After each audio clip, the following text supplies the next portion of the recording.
There's something inherently fascinating about anti-heroes. Unlike the traditional hero who fights for justice, truth, and all things good, the anti-hero operates in a moral grey area, often doing the wrong things for the right reasons, or sometimes just for themselves. Cinema and television have been obsessed with these characters for decades, offering audiences protagonists who are often just as bad as the villains they oppose. In the early days, the anti-hero was usually found in crime dramas or westerns. Think Clint Eastwood's Man with No Name in The Good, The Bad and the Ugly, a character who only cares about money but still ends up saving the day. Or Michael Corleone in The Godfather, a man who starts as the hero of his story but gradually descends into villainy. By the 80s and 90s, the action genre had embraced the anti-hero fully. Dirty cops, vengeful mercenaries and violent vigilantes took center stage. Characters like Snake Plissken in Escape from New York or John McClane in Die Hard, who were far from perfect but still got the job done. But as storytelling evolved, the anti-hero moved beyond action movies and crime dramas. Superheroes began taking on darker tones, reflecting the grim realism of the world around them. The Dark Knight trilogy gave us a Batman who wasn't just a caped crusader, but a tortured soul willing to bend the rules to achieve his goals. Watchmen showed a world where heroes were as broken and morally corrupt as the people they fought against. The Punisher made it clear that some heroes don't take prisoners. And then the supernatural got involved. Shows like Buffy the Vampire Slayer and Angel played with the idea of supernatural anti-heroes, giving us characters like Spike, who teetered between being a villain and a hero, or Angel himself, a vampire cursed with a soul struggling against his darker nature. This trend continued with series like Supernatural, where the Winchester brothers often had to make morally questionable choices to fight greater evils.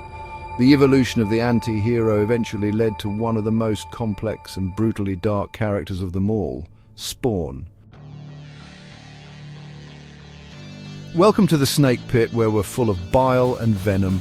I'm your host, Snake Daemon, and today we're looking at Todd McFarlane's Spawn, a character who defined the supernatural anti-hero but somehow remains stuck in development hell.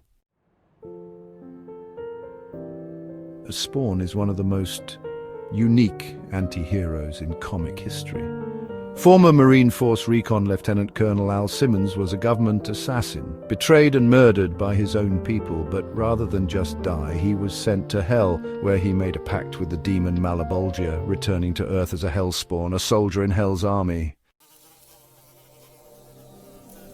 But, as always, there was a catch. His body was rotten, his past life was lost, and his wife had moved on with his best friend. That's where Spawn's journey begins, not as a hero, not as a villain, but as something in between, lost in the alleyways of a world that had moved on without him.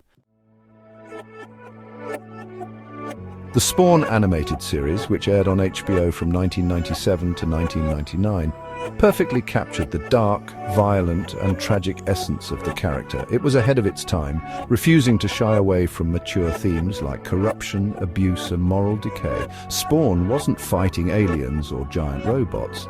He was battling the worst aspects of humanity, from gangsters to child murderers, all while fending off demons and angels who wanted him for their own war. And let's not forget the Violator, the demonic clown who exists solely to make Spawn's life a living hell. The story was complex, the animation was gritty, and Keith David's voice performance as Spawn remains one of the best in animation history. And yet, despite all this, Spawn has been left in limbo for decades. You'd think with the rise of dark superheroes, Spawn would be a perfect fit for modern audiences.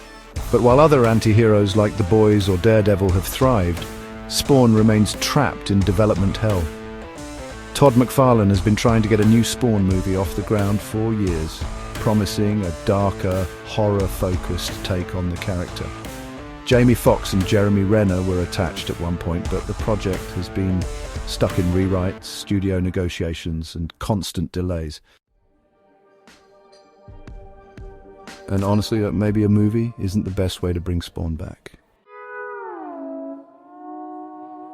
Think about it. If they did a film, they'd likely water it down, cut out the brutal themes, or even worse, make Spawn a supporting character in his own story. McFarlane himself has talked about making the movie more about the detectives hunting Spawn, rather than focusing on Spawn himself. Fans don't want that. Fans want to see Spawn as the brutal, vengeful force of nature he was meant to be, not reduced to a subplot in someone else's story.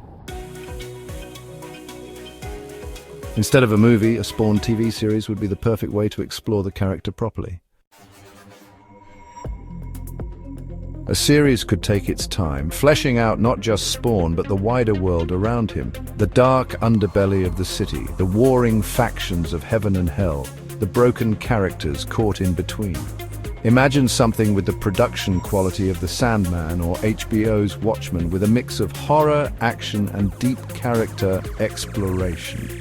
The original Spawn animated series did this beautifully, and there's no reason why a modern live-action series couldn't take that same approach. And after the recent disaster of the Crow Reboot, maybe it's a good thing a Spawn movie hasn't happened yet. Hollywood has a habit of screwing up dark anti-heroes, either softening them up or completely missing the point. If Spawn is going to return, it needs to be done right. The world is finally ready for Spawn again. With the success of darker superhero content and the resurgence of mature comic book adaptations, now would be the perfect time for McFarlane to push for a series instead of a film. The lore is rich, the fan base is there, and the character has been waiting far too long for a proper return. So, whether it's an HBO series, a high-budget Netflix show, or even another animated run, Spawn deserves to rise from the grave once more. Thanks for dropping by the Snake Pit, where we thrive on untapped potential and lost opportunities. Don't forget to subscribe and hit that bell, like the video, and leave your opinions in the comments, where naturally I won't read them. Until next time, stay venomous.